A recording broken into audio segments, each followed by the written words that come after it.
Joins me. Austin, I know you're from the LA area and you've been down on the ground now for what, 24 hours. Just tell us what you have seen and who you have spoken to.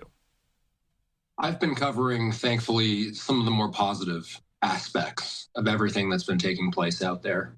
The burn scars that are in the Palisades and in the Altadena areas, Andrew, viewers are all too familiar with what those look like. What I've been covering the past 48 hours have been the recovery and the overwhelming support that Angelenos have been bringing to folks that have been impacted by this.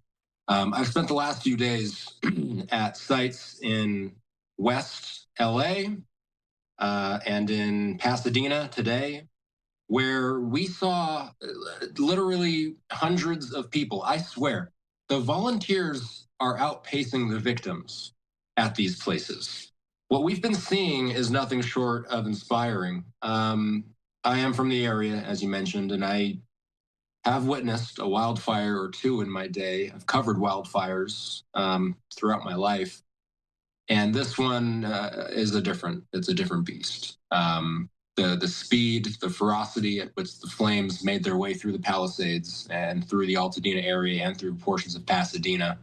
And of course, I'm just talking about the two biggest fires. There's a number of other ones that have also taken out smaller portions of different communities. But what we've been seeing is amazing, Andrew. I was out there today at a FEMA resource center where not only was FEMA helping people get temporary housing, but the SBA, the Small Business Administration, was there helping folks who lost their small businesses.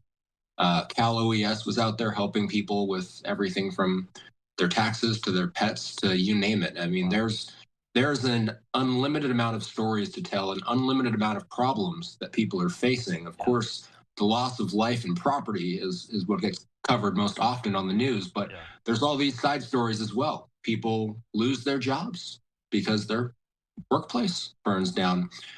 City services, they help people find what they need, and people lose their driver's licenses, their birth certificates, their medications. The health department needs to get involved with all these things. There's all these little things that people don't think about. It's been eye-opening watching all of it take place and watching all the help that's available to people in Southern California. Yeah, I got to ask, I mean, you were at some of these donation sites at Santa Anita Park there in the parking lot. We saw aerial footage of that, and the amount of things donated, stacked for feet, water, food, clothes, you name it. Are they telling people you don't got to bring any more things? You've brought enough? Are they turning people away because the outpouring of support is so great? You know, it's a bizarre thing because you would think the more, the merrier. You would think we'll take anything you can. But at the one facility that I went to yesterday in West LA, their issue was they were getting too many clothes. They were getting too many bedding supplies and too many clothes. The reality of the matter is they're getting new clothes because there's been so many generous companies that have donated new clothes, and people are coming in, and these are very generous people, of course, bringing donations in, but they're bringing in used clothes. These clothes take up real estates in these warehouses that they're filling up with donations. And so they're saying no more clothes, no more bedding supplies. Again, this was this one facility in West LA. This is the YMCA in West LA. If anybody's in the area or if anybody's thinking of donating to a specific facility, I would advise calling them beforehand and seeing what they need. From what I've heard, the most important things, regardless of the facility that you're at: toilet paper, paper towels, food, water, diapers. Those are huge. Those are critical. Cough medicine, essential, cold medicine, stuff like that. That's what people need. There was a guy that I was talking to who lost everything, and he was just looking for a pair of shoes because he just had his own tattered pair of shoes that he evacuated his home with, days ago.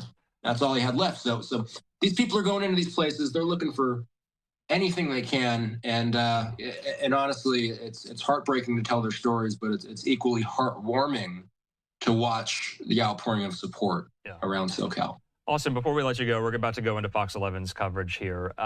Because the red flag advisories are still in place, that means the potential for more fires. Are people still on edge? Everyone's saying we're not out of the woods just yet. Is it palpable, though, the tension that so many feel that they just don't know what is coming tomorrow, the next day, the next day? When I was in Pasadena today, you can feel when the wind picks up. Most of today while I was out there, the winds were calm, but there are moments where the wind picks up and you start to think to yourself, "Oh man, that's just not what people are looking to feel right now. People are looking to get this behind them at this point." There was a fire earlier today in the Pacoima area. I mean, there are still new fires that are popping up every now and then. Thankfully, they made quick work of it. It was, I believe, Fox 11's chopper was over the blaze when it started, and then it was done within 5 minutes or so. So there are fires that are still starting. The winds, these things come and go, and ultimately, the fire department, they've got more resources than ever right now. People have flown in from across the country. They've flown from over the border to fight these fires. Super scoopers, both of them are in effect now. One of them went down because a drone had hit one of them. Right. Those super scoopers are pivotal tools. So the county fire department's ready, the city fire department's ready, and just about every other agency that's here helping is ready to put these fires out as quickly as they can. All right, Austin Westfall doing great reporting as always. Not here in the studio, but in the field. So for viewers, might be a little unfamiliar, but we will be relying on your coverage. We'll check in soon. Stay safe. Thanks, Andrew. Talk soon.